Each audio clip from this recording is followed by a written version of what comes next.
برازيلي جديد معروض على كولر، والكلام فعلا كله ان المهاجم ده معروض على كولر بس، ولسه مستنيين او لا. طب تعالى نشوف كده المهاجم ده ونشوف مع بعض هو فعلا كويس وهيفيد النادي الاهلي ولا مهاجم عادي. وهقول لك رايي فيه بامانه، لو حلو هقول لك حلو ولو وحش هقول لك وحش. ليو سيارا لاعب برازيلي من مواليد 1995، يعني عنده كده 28 سنه، بيلعب في الدوري الياباني مع فريق اوساكا. طوله متر 78 سنتي، يعني قصير بالنسبة لباقي المهاجمين اللي اتعرضوا على النادي الاهلي. بيلعب طبعا في مركز المهاجم الصريح، وقيمته التسويقية في متناول النادي الاهلي لان قيمته التسويقية مليون يورو. وتعالى كده نتكلم في احصائياته، بس مش عاوزين نستعجل، عاوزين نشوف كل معلومة صغيرة وكبيرة عنه. بدأ في موسم 2016 مع فريق صغير كده في الدوري البرازيلي في الدرجة الثانية، ولعب معاهم وقتها 4 مباريات، ما سجلش ولا صنع اي هدف. وفي تاني مواسمه اللي هو موسم 2017 راح الدوري الياباني الدرجة الثالثة، ولعب معاهم 25 مباراة، سجل 2 وصنع 5، يعني ساهم ب7 أهداف. وفي موسم 2018 رجع تاني الدوري البرازيلي بس الدرجة الأولى، ودي كانت خطوة كويسة أوي للاعب. لعب 16 مباراة، قدر اللي هو يسجل 5 أهداف وما صنعش أي هدف. واللاعب سنة بعد سنة مستواه بيتطور وبيلعب في دوريات أقوى. بس في موسم 2019 رجع تاني ولعب في الدوري البرازيلي الدرجة الثانية، ولعب 33 مباراة، قدر اللي هو يسجل 14 هدف ويصنع 2،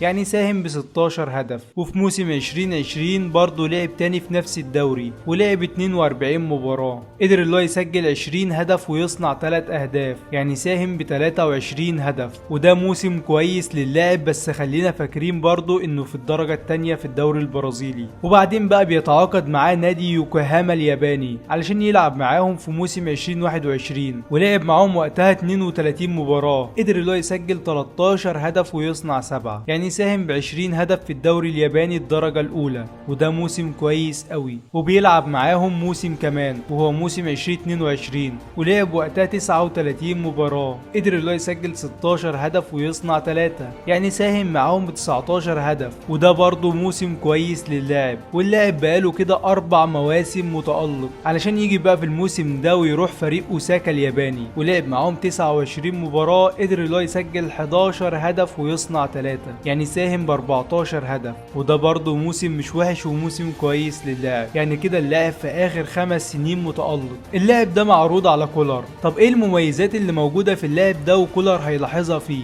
اللاعب بيسدد على الجول كتير، مهاجم كده ما بيهداش ورجله كويسة قوي، كمان بيلعب براسه كويس بالرغم من انه طوله 178 سنتي. بس اعتقد كده مش هينفع معانا هنا في حوار الرأسيات ده. اللاعب لمساته حلوة على الكورة، واللاعب ده ستايله كده يلعب مهاجم تاني مش مهاجم صريح، يعني اللي يشوف اللاعب ده يحس انه مهاجم تاني، ما ينفعش يلعب راس حربة لفريقك. ليو سيارا من اهم مميزاته انه محافظ على مستواه بقاله 5 سنين، كمان من نوعية اللعيبة اللي بتخدم على الجناحين ووسط الملعب. هو شبيه شوية كده في فيرمينيو، بس اكيد يعني ده حاجة وده حاجة تانية خالص. طب تعالى اديك معلومتين كده واقول لك عيوب اللاعب ده بعدها. اللاعب ده لعب طول حياته 220 مباراة، قدر اللي هو يسجل 81 هدف ويصنع 23 هدف، يعني مساهم ب104 هدف، وده رقم كبير قوي. ومع فريق يوكوهاما لعب 71 مباراة، قدر اللي هو يسجل 29 هدف ويصنع 10 اهداف. ومع نادي فيتوريا البرازيلي لعب 63 مباراة، قدر اللي هو يسجل 25 هدف ويصنع 3 اهداف. ومع فريق سي ار بي البرازيلي لعب معاهم 32 مباراة، قدر اللي هو يسجل 14 هدف ويصنع 2. اما بقى مع فريق اوساكا البرازيلي فهو لعب معاهم 29 مباراة، سجل 11 هدف وصنع 3.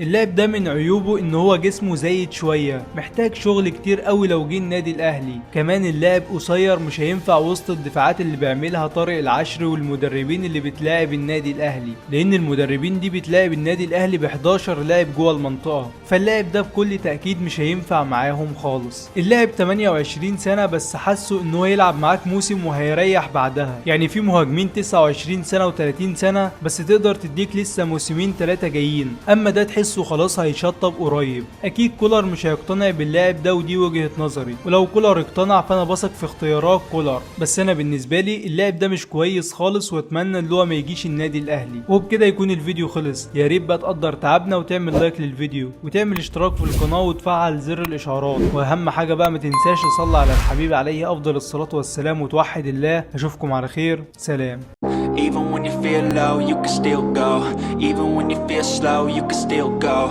Even when there's no hope, you can still go. I never answer to no, man, I still go.